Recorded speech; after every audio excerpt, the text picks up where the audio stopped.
الحمدللہ رب العالمین والصلاة والسلام علی سید المرسلین اما بعد فاعوذ باللہ من الشیطان الرجیم بسم اللہ الرحمن الرحیم لا تقنطوا من رحمت اللہ۔ السلام علیکم ناظرین، میں ہوں آپ کا طبیب صاحبزادہ حکیم عاصم شہزاد۔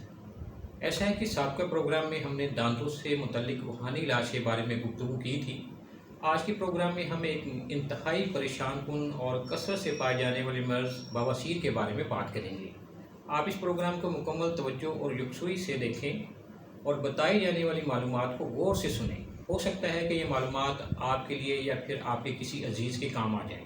ناظرین، ایسا ہے کہ مرض بواسیر چاہے کسی قسم کا ہو، خونی ہو یا بادی ہو یا کتنا ہی پرانا کیوں نہ ہو، دیگر احتیاطی تدابیر کے ساتھ ساتھ اگر آپ اس روحانی عمل کو معمول بنا لیں تو اللہ کریم کی رحمت سے آپ کو اس پریشان کن مرض سے نجات مل جائے گی۔ انتہائی آسان عمل ہے، نوٹ فرما لیں۔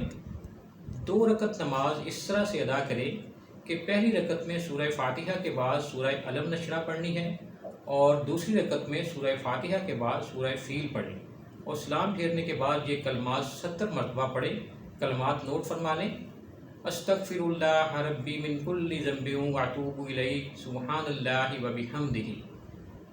دوبارہ دہرائی دیتا ہوں، نوٹ فرما لیں: استغفر اللہ ربی من کل ذنب واتوب الیہ سبحان اللہ وبحمدہ۔ ناظرین، کچھ روز یہ روحانی عمل کرنے سے آپ کو انشاءاللہ مرض بواسیر سے نجات مل جائے گی۔ ناظرین، اگر تو کسی کو بواسیر کا مرض زیادہ پرانا نہیں ہے تو یہ عمل کچھ ہی دن کرنے سے مسئلہ انشاءاللہ حل ہو جائے گا، لیکن اگر کسی کو یہ مرض کافی پرانا ہے، کچھ سالوں سے ہے، تو یہ عمل زیادہ دیر تک کرنا ہوگا، لیکن اس یقین کے ساتھ عمل کرتے رہیں کہ اللہ کریم آپ کو ضرور شفا عطا فرمائیں گے۔ ایک مزید روحانی عمل جو ہے وہ بتا رہا ہوں، یہ بھی نوٹ فرما لیں۔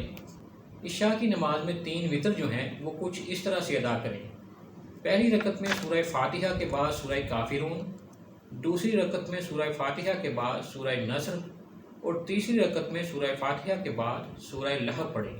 انشاءاللہ مرض بواسیر سے اللہ کریم آپ کو شفا عطا فرمائیں گے۔ ناظرین، یہاں میں نے آپ کو مرض بواسیر سے نجات کے لیے 2 روحانی عمل بتائے ہیں۔ یہ دونوں عمل مجرب ہیں، لیکن آپ کو ان دونوں میں سے جو عمل زیادہ آسان لگے وہ پابندی کے ساتھ کرتے رہیں، چاہے تو دونوں عمل کرتے رہیں اور چاہے تو ان میں سے کوئی ایک کر لیں۔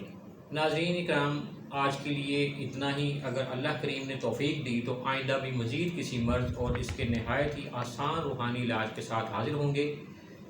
ناظرین، کسی بھی بیماری کا روحانی علاج جاننے کے لیے آپ اسکرین پر موجود نمبر پر کسی بھی وقت رابطہ کر سکتے ہیں، آپ کی بھرپور رہنمائی کی جائے گی۔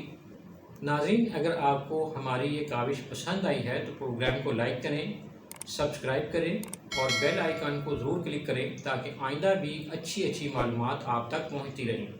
اس دعا کے ساتھ اجازت چاہوں گا کہ اللہ کریم تمام بیماروں کو شفا عطا فرمائے، آمین۔ اللہ حافظ۔